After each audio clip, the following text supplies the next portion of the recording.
Shalom a todos que nos assistem, shalom a todos aqueles que nos seguem pelo YouTube, pelo Facebook. Que o Eterno de Israel vos abençoe grandemente, seja convosco, assim como seja com todos os membros dessa casa, ok? Vamos estudar sobre o livro de Ioná, do profeta Jonas. O livro do profeta Jonas. Então eu não vou fazer citações de livros, porque eu não irei fazer midrash, não irei fazer correlações. Eu vou traduzir os segredos dentro do texto. Você lê, você pega na tua casa, abre o livro, e você vai notar que ele conta a história do profeta, que todos aqueles que servem ao Senhor, dizem ser cristãos, já conhecem. O profeta foi chamado, e ele ia para uma cidade, e de repente ele resolveu, por conta e risco, mudar o percurso, e não é bem sucedido quando ele faz essa atitude. Será que é só isso que está escrito lá? Será que é só isso que o livro está dizendo? Então, eu buscando do Eterno,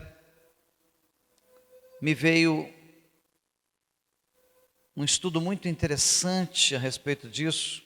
Eu comecei a analisar versículo por versículo, e olha que lindo que é. O livro do profeta Jonas. Aquele que o peixe o engoliu. Fica mais fácil de você lembrar quem é ele. Vamos entender o que é que está escrito. Como Deus é lindo, como Ele é maravilhoso, como Ele usa uma frase para dizer 3, 4, 5 frases diferentes.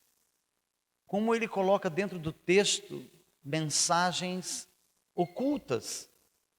Isso é maravilhoso. Eu gostaria que você se concentrasse para que você entendesse o que vai ser falado aqui hoje. Vamos lá? Ioná, Jonas, capítulo 1, versículo 3. Nós vamos começar lá no 1, 3. Porém, deixa eu só te explicar uma coisa rapidamente. E Jonas, o profeta, escreveu um livro. Esse livro contém segredos da vida, do seu dia a dia, do seu cotidiano. Não é simplesmente ele ter sido enviado para uma missão, ter recusado a missão, ter entrado num barco, ter sido lançado no mar, ter sido engolido por um peixe, ter sido vomitado por esse peixe. Não é só isso. Tem muita coisa oculta entre as linhas, no meio do texto. Então ele escreve um livro com os segredos da vida, detalhando para que propósito que o Eterno nos criou. Também tem isso dentro do texto. Mas ele narra, ele explica dentro do texto uma outra história que depois que eu concluí, que eu acabei de digitar, eu fui juntando as peças. E é perfeito com a história do Mashiach. Jonas relata entre as linhas do texto a história do Mashiach, de Cristo. Isso tudo está inserido dentro do texto. Então o texto, ele é subliminar. Você está lendo uma coisa e ele está dizendo outra. Mas nós, se não tivermos conhecimento de causa, se eu não estudar, se eu não me aprofundar, eu não vou entender. Então olha que interessante que é isso. Olha lá. Vamos em frente. Aqui, olha os segredos codificados no texto. Ioná, Jonas, ele simboliza a alma do ser humano. Olha que interessante isso. O barco que ele entra, que ele compra a sua passagem e embarca, o barco simboliza o corpo. O mar simboliza o Olam Hazer. O que é o Olam Hazer? Este mundo. As ondas simbolizam os sofrimentos humanos. Os marinheiros simbolizam o seu cérebro e o seu coração. Não é possível que isso tudo está nesse livro. Eu já li isso dezenas de vezes, mas nunca fiz essa alusão. O capitão do navio simboliza a voz do teu coração. É aquela voz que quando você vai dar um passo, você ouve lá dentro falando assim, não vai não que vai dar problema. Para não falar outra palavra. Não vai não que vai dar problema. Essa voz é a voz do coração. Os passageiros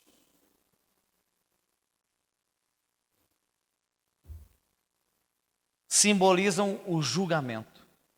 Eu já ensinei para vocês que lá no livro de Apocalipse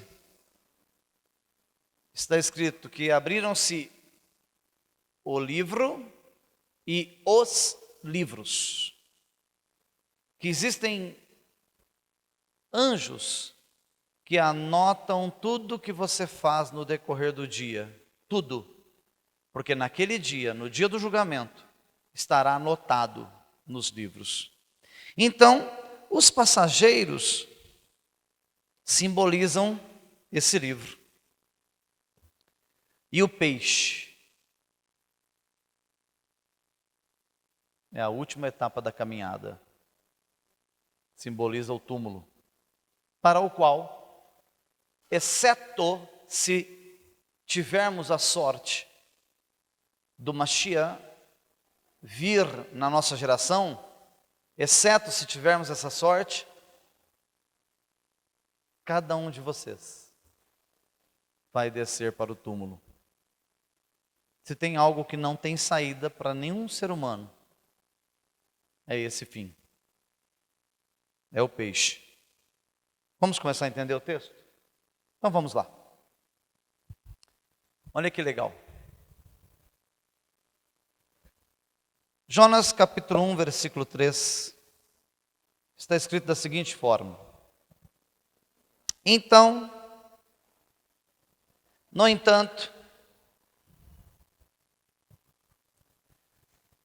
Jonas, a fim de sair da presença de Hashem, preparou-se para fugir para Tarshish. Ele desceu até Iafo, encontrou um barco de partida para Tarshish, pagou a passagem e entrou a bordo. Esse é o texto. Esse é o texto-chave que conduz toda a explicativa do livro desse profeta. Tá. Não é um texto muito favorável. Mas vamos tentar interpretar cada linha dessa, cada frase dessa. Vamos tentar entender. Então vamos em frente. Olha lá. No entanto, Jonas, a fim de sair da presença de Deus, de Hashem. O sair da presença que está nesse texto, eu vou simplificar para você. É algo impossível.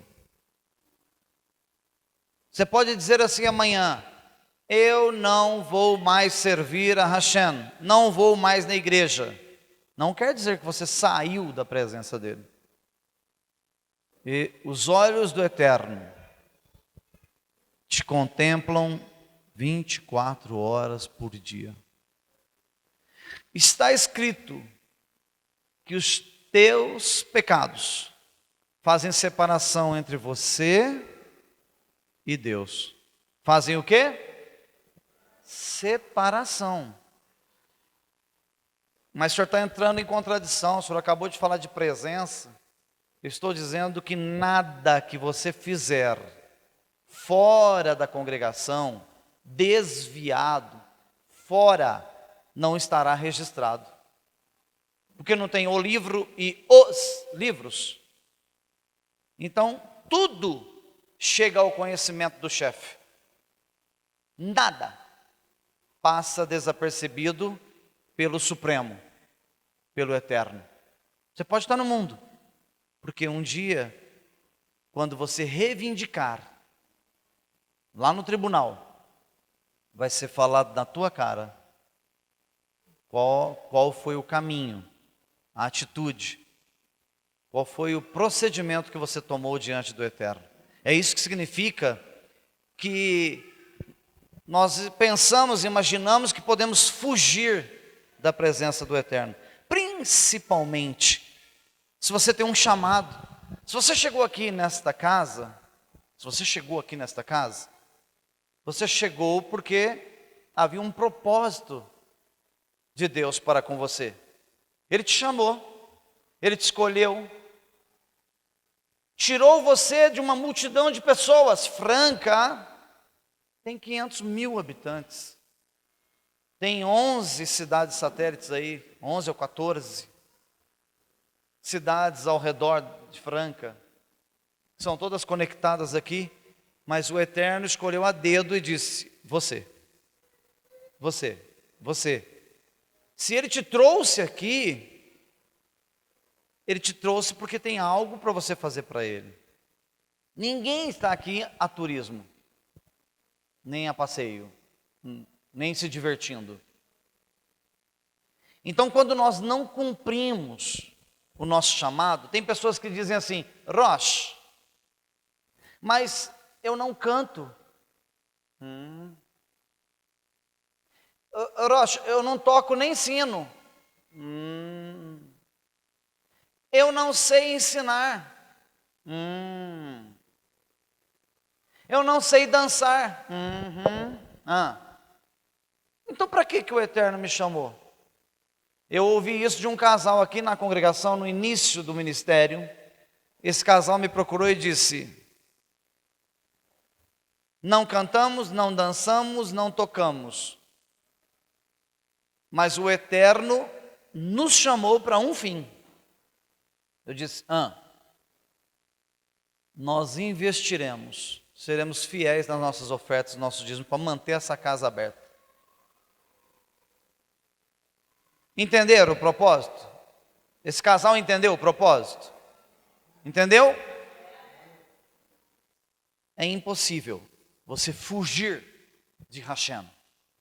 Se Ele te chamou, está selado, filho, filha.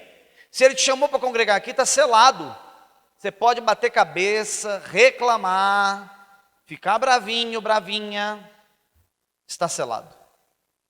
Vamos em frente, vamos entender um pouco melhor? Olha lá. Enquanto isso, Ioná desceu ao porão, onde se deitou e adormeceu com rapidez. Gente, me ajuda. O mar. Se você já navegou, que eu sei que tem muitos aqui que já passearam de navios, se você em barco grande, você não sente tanto impacto porque ele é muito pesado. Navio de cruzeiro, você não sente, porque a onda quebra nele. Então os impactos dele são mais leves. Mas se você pega um barco de porte menor, de 70 pessoas, 100 pessoas, conforme a onda que bate na proa ali, seu estômago vem aqui na garganta. Então tudo depende do... Agora imagina o tamanho do barco que esse homem embarcou. Não era grande. Talvez um barco aí de 30 passageiros, talvez. Barcos que circulavam naquela região ali da Galileia, do Mar da Galileia, eram barcos pequenos. Imagine quando a tormenta começou, aquilo começou a jogar para cima, para baixo nas ondas, quem estava ali dentro pensou, qual que é o primeiro pensamento que vem no cidadão? Morremos. Morreu. Já viu essa frase? Morreu. Começaram a jogar a bagagem. Joga fora. Entrou em pânico. O profeta, o que ele faz? Desce a escadinha, deita lá embaixo junto com a bagagem e dorme com rapidez. Anormal. Isso não é normal. Não queria morrer. Se ele quisesse morrer, tinha suicidado. Pro lado da ponte. Penhasco. Pulava no mar, pronto, resolvia. Vai esperar o barco a pique e levar muita gente com ele? Se ele estava debaixo de juízo? Vamos pensar com lógica. Olha como começou a complicar. Quando você começa a refletir sobre o texto, começa a ficar mais complexo. Então ele não tinha um intuito suicida. Ele tinha um intuito, vamos lá, ele tinha um intuito da presença. Ele tinha o intuito de fugir da presença. Ele não tinha o intuito de morrer. Desce para o porão e dorme. Deitou. Adormeceu com rapidez. Agora cá entre nós, por favor. Se esse negócio começa a saculejar comigo no mar, irmão, eu agarro qualquer sacola que tiver uma boia lá e não tem quem me tire daquele negócio.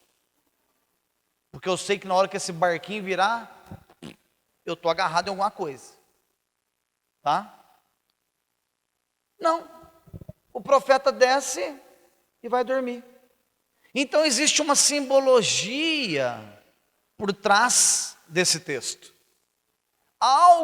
O texto está falando algo conosco. O texto está dizendo que descer ao porão significa quando a pessoa sai da sua posição de pé. Descer é baixar o nível. Por isso que outro dia eu fiz um estudo aqui muito profundo, e eu falei que toda vez que você deita, que a sua cabeça está no mesmo nível do corpo, você não consegue pensar com a mesma lógica de que quando você está sentado ou em pé. E o enfermo, quando a pessoa passa a ficar enferma, adoece, uma das primeiras coisas que acontece, ela deita. As mulheres são mais fortes, eu acredito, porque, elas têm um bebê, você chega lá na maternidade, faz 5 minutos que a criança nasceu, é só encostar a porta, por favor. E a mãe está sorridente. Ai, que lindo, meu sonho. Se o pai tivesse colocado aquele menino para fora, filho, nós tínhamos que ficar uns 15 dias na UTI, em balão de oxigênio, para ver se a gente conseguia voltar. Para ver se a gente conseguia ressuscitar. Então não tem jeito de comparar uma coisa dessa. Certo? Então quando adoece, principalmente o homem, a primeira coisa que a gente faz é cama. A gente é mole. Nossa. Então, descer ao porão é símbolo, indício de enfermidade. Depois que a pessoa fica enferma, a primeira coisa que ela faz, deita. O que ele fez? Deitou. E quando alguém está para morrer, Você está visitando alguém e fala assim, a pessoa, nossa, a pessoa faz 20 dias que está gemendo, gritando de dor. Aí alguém te liga, você acredita que hoje ela acordou bem? Acordou bem, vai morrer. Quem já ouviu isso? O cara vai mal. No dia da morte dele, ele acorda bem. Oi, tô bem hoje. Pé na cova. Normalmente acontece isso. Então aqui está dizendo o quê? Que ele adormecer rapidamente, descansou. Simboliza os últimos momentos da vida. Um momento que passa por um relâmpago de tranquilidade. Aparentemente recuperou-se. Aparentemente sarou. Dormiu rapidamente. Olha o que está escrito dentro desse livro. A profundidade. Aqui não tem rascunho, hein? Não tem rascunho. Não uso rascunho. Eu falo aquilo que o Eterno me mostra. Mas olha quantos detalhes você já ouviu. Em 2 versículos. Vamos em frente para nós terminarmos. Lá em Jonas, capítulo 1, versículo 7. Então, eles disseram entre eles, venham, vamos lançar sortes, para descobrir quem é o culpado por essa calamidade. O mar não estava revoltoso? Então eles entenderam que ali havia alguma coisa errada. Por quê? Conhecem o mar, conhecem o período do ano. Ó, quando você lê um texto, você tem que pensar isso aqui, ó. O que esse texto está dizendo? Aqueles marinheiros conheciam o mar. Se fosse época de tempestade, que lá não tem tempestade, lá é deserto. Tempestade de quê? Nem igual aqui que você está em casa, daqui a pouco, vem, corre no varal, as roupas estão indo lá para a casa do vizinho. Passa, levanta tudo para cima. Não, lá é deserto. O céu sempre é azul, não tem nuvens carregadas. Deserto. E de repente o mar começa a ficar bravo no meio do deserto.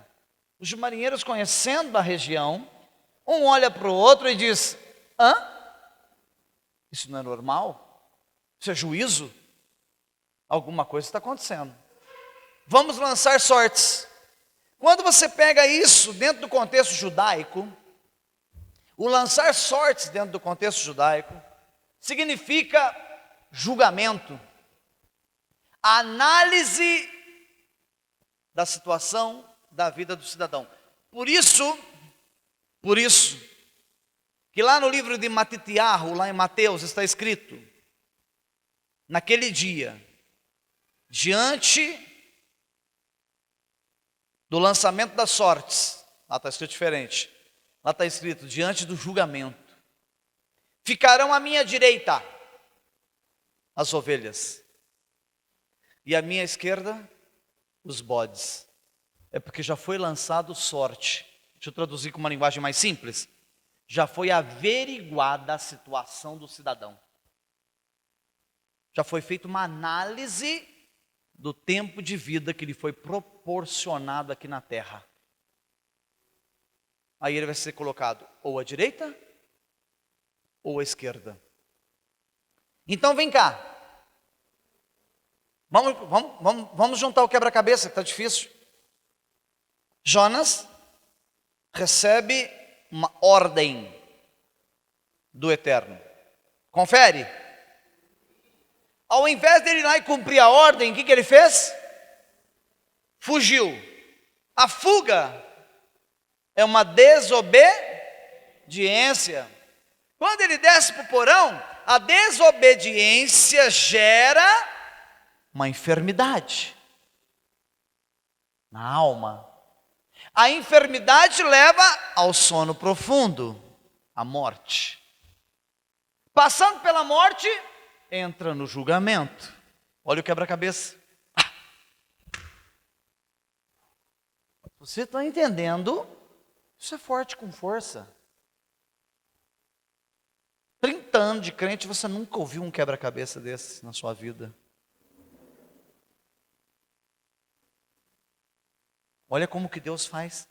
Uma história de um profeta no barco. Olha onde nós já chegamos. Mas vamos em frente. Está ficando pesado? Eu volto para o leitinho. Ou pode continuar na costela? Vamos lá. Jonas 1:10.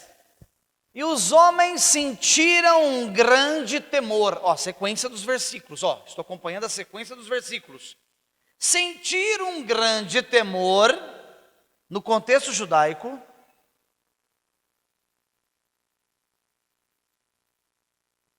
é o que vai tremer o cidadão que vai chegar diante do tribunal sem a certeza da salvação.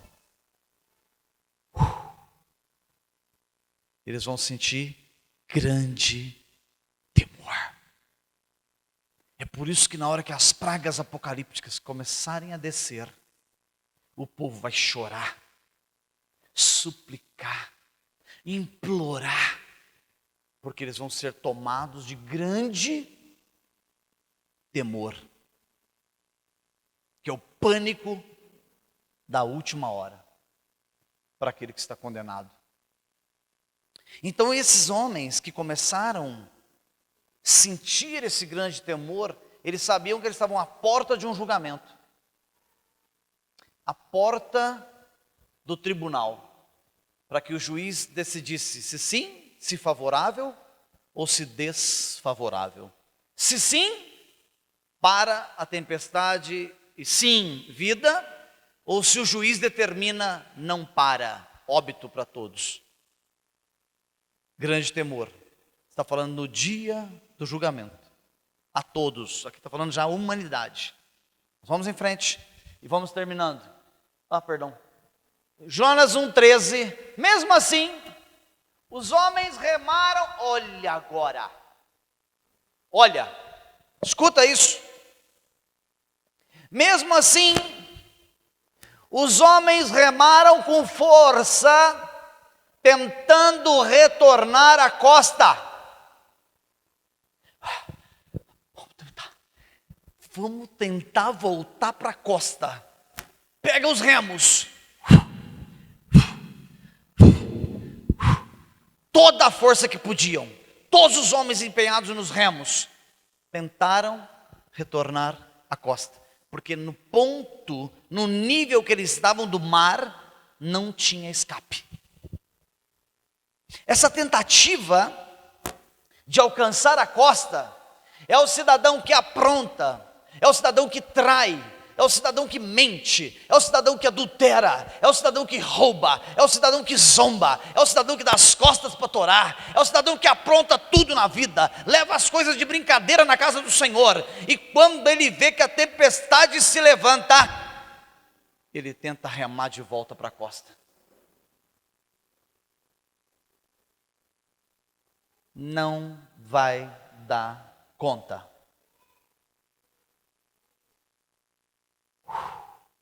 Se tem alguém aí entendendo, rapaz, isso aqui é muito bruto. Está escrito que eles remaram com todas as forças que eles podiam e não conseguiram retornar. É aquela pessoa que tenta voltar para a igreja, ele senta aí de novo, ele vem em uma reunião, ele vem em duas, ele vem em três, ele não suporta ficar aqui dentro, porque a falcatrua, aquilo que ele fez foi tão forte, foi tão bruto, ele deu as costas para torar e ele foi embora, e aí ele volta sem forças, sem condições de continuar dentro do barco, ele não tem condições de remar até a costa mais, acabou, passou a chance dele, passou a chance. Eu já falei e vou falar novamente. Eu não tenho o intuito de amedrontar ninguém de ir embora dessa casa. Só que cuidado. Se o mar começar a sacolejar lá no meio, e você vai tentar remar de volta, pode não conseguir. Eu não disse que não vai conseguir. Eu desenho quando eu falo.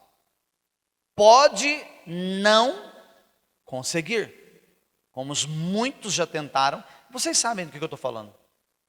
Muitos já tentaram. Tentaram remar de volta para a costa. E não conseguiram. No entanto, não conseguiram retornar ao bom caminho. Porque dependendo da pisada na bola, dependendo do nível da traição, dependendo da gravidade do desprezo para com as coisas de Deus. Estão me ouvindo? Dependendo da gravidade, o decreto já foi.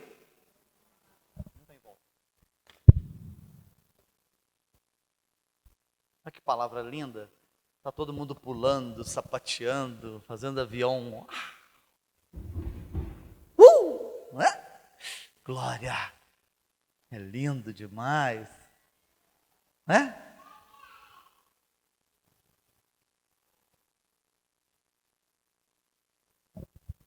Eu ensino. Eu ensino porque quando eu chegar lá, eu quero te encontrar lá. Porque uma vez que eu dei a minha palavra para Hashem, não tem como eu pular do barco. Não tem como eu remar de volta. Onde eu estou, eu tenho que prosseguir.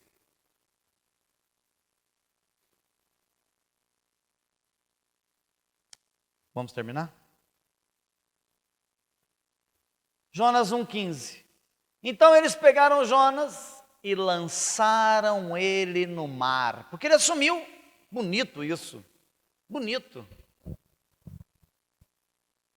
Você faz um monte de porcaria na tua vida. E você terceiriza. A culpa é do João. Você traiu, mas a culpa é do Pedro.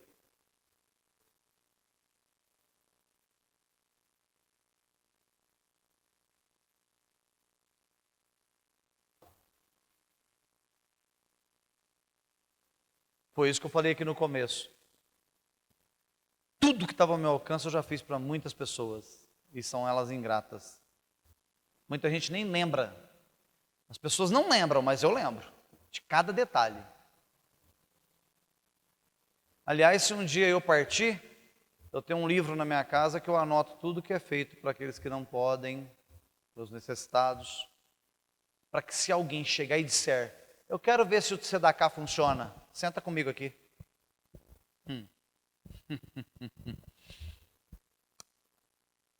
O conceito de justiça é praticado aqui. Mas eu não posso expor.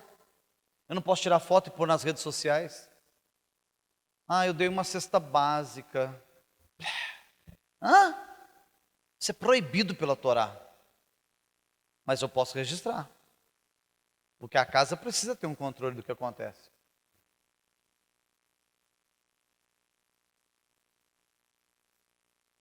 Mas as pessoas às vezes esquecem que foram abençoadas, foram ajudadas. É que o cérebro da gente é muito curtinho, né? A gente entra no barco e desce para o porão. O que passou semana passada, o mês passado, o ano passado? Esqueceu isso aí. Eu posso ter esquecido.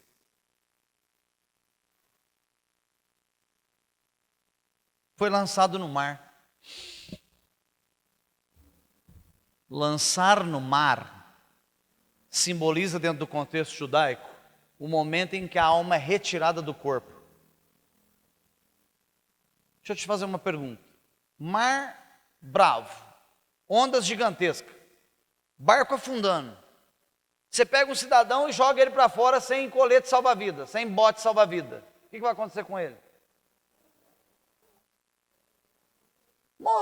Morreu. Sem chance. Sem chance. Quando pegaram ele e arremessaram, ali já simboliza que é o momento em que a alma saiu do corpo. Se Yeshua não voltar, você vai sentir esse baque um dia. esse baque que pegaram o Jonas e arremessaram, na hora que a morte chegar para te buscar, você vai sentir seu corpo sendo lançado para um lado e sua alma saindo para o outro. Todos. A não ser que você esteja sedado. Mesmo que você bater em alta velocidade de carro, você vai ver essa sensação. O despreendimento do corpo da alma é o que simboliza o arremesso. Eles precisavam arremessar ele? Não.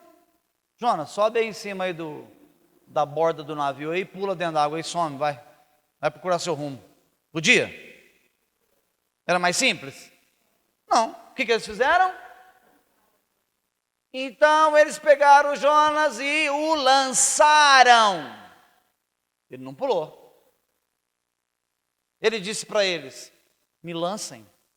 A saída de vocês é me lancem. Fora disso vocês não vão ter escape. Enquanto eu estiver no barco, está todo mundo perdido. Já foi consumado. Já foram abertos os livros. Já foi lançada a sorte. Já foi batido o martelo, não tem volta.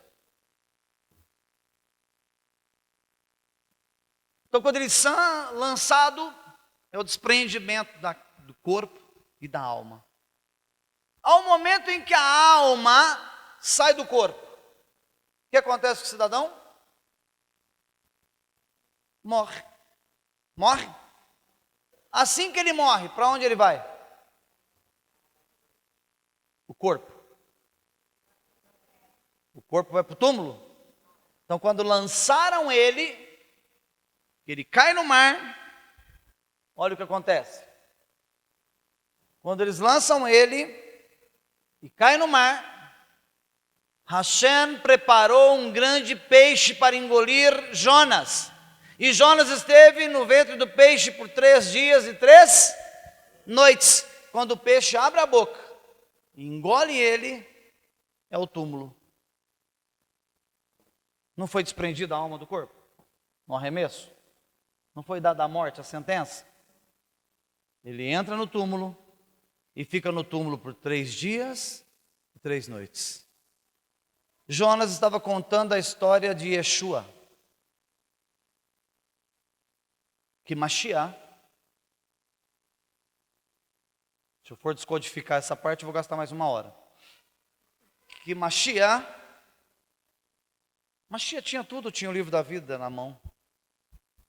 Porque ele disse que eu e Hashem somos um. Lá em Yohanan, acho que 7,38, se não me falha a memória, perdão se eu errar, quando os discípulos dizem para ele comenta assim com os discípulos, está escrito lá assim, ó: outra vez, disse Yeshua, vou embora, e vocês não poderão ir comigo. Os discípulos cochicham um com o outro. Será que ele vai se suicidar? Será que ele vai cometer suicídio?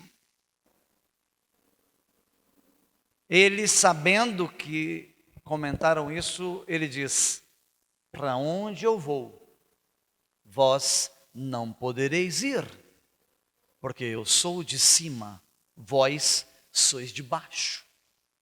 Vós irão para a boca do peixe, da baleia, vocês irão para o túmulo.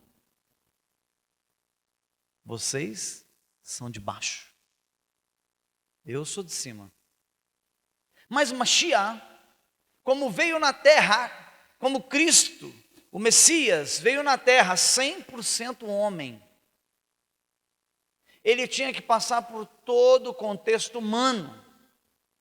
Então ele também tinha que se desprender do corpo, da alma, e entrar pela boca do grande peixe. Foi quando ele desceu até a sepultura. E assim como Jonas ficou 3 dias e 3 noites na boca do peixe, no ventre do peixe, e Yeshua ficou 3 dias e 3 noites no centro da terra, que representa o túmulo.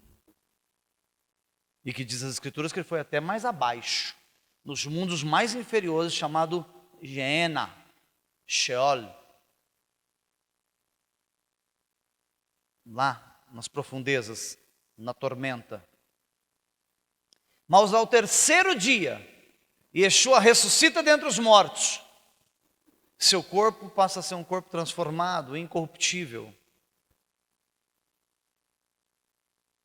Mas com 3 dias, Hashem manda que o espírito da morte, manda que a morte, o anjo da morte, traga de volta o espírito de Yohanan. E fala para a baleia, dá-lhe uma ordem. Dá a ela uma ordem. Acho que está mais à frente, vamos terminar? É o último agora, olha lá. Hashem ordenou ao peixe: vomite o profeta lá na terra. Quando o grande peixe chega na praia e sai Jonas lá, estou de volta. Isso é a tipificação do Mashiach, saindo das profundezas da terra no terceiro dia, porque o vomitar é trazer de volta a vida. Foi colocado nele aquilo que foi desprendido na hora que foi arremessado ele do barco. A alma se desprendeu do corpo. Mas quando o Mashiach desce, ele desceu somente espírito. O corpo dele ficou dentro do túmulo, lá com a porta fechada com uma rocha. Mas o espírito desceu. Mas quando é o terceiro dia, os dois voltam a trabalhar junto, corpo e espírito. Vamos entrar aqui na parte de tricotomia, mas é muito complexo, nós não vamos falar sobre isso. Mas é perfeito, como que um livro de um profeta, que está falando de um homem que pegou um barco para fugir da presença de Deus, que é engolido por um peixe, podia dar nisso. Não é lindo as escrituras? É perfeito, é perfeito. Então o que nós tomamos de lição nessa noite? Cuidado. Cuidado com os teus passos. Porque se você fugir para Tarshish, se você mudar... O que era essa? Isso era uma outra cidade, concorda? Ele estava saindo de uma cidade e indo para outra cidade, concorda? O Senhor está dizendo aqui: não mude de lugar sem meu consentimento. Não mude de cidade, de país, de ministério, sem o meu consentimento. Não tome o primeiro barco que você encontrar pelo caminho, porque ele pode ir a pique. Se você tomar o primeiro barco na direção contrária daquilo que eu te mandei, você pode ir para o ventre do peixe. E quando os livros forem abertos e forem lançados às sortes, você já será julgado pelo caminho que você escolheu tomar. É profundo? Demais, né? Acho que o nível está muito alto, né? Tem que baixar um pouquinho, né? Não? Tá bem? Compreensível? Foi claro? Então o que eu peço para o Eterno?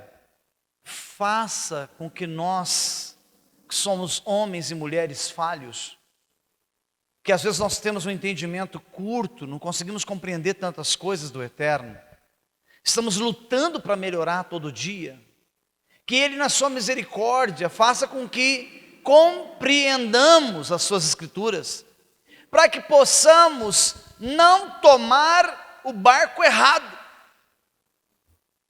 ou em outras palavras, não tomarmos a direção errada. Se o Senhor mandar para Nínive, vá para Nínive, não mude o curso da sua viagem. Se o Senhor te mandou para Beit Shalom, faça com excelência aquilo que Ele te chamou para fazer aqui na Beit Shalom. Se Ele quisesse que você trabalhasse na qualquer outra placa de igreja, Ele já teria te levado, você não estaria aqui. Desenhei? Agora, você pode pegar o ônibus, o bonde, o barco, o metrô, o avião, para onde você quiser. Só que se o seu corpo desprender da tua alma, serão abertos o livro e os livros. Serão lançados sortes, para ver se você tomou o caminho que o Eterno pediu, ou se você tomou o caminho que você preferiu.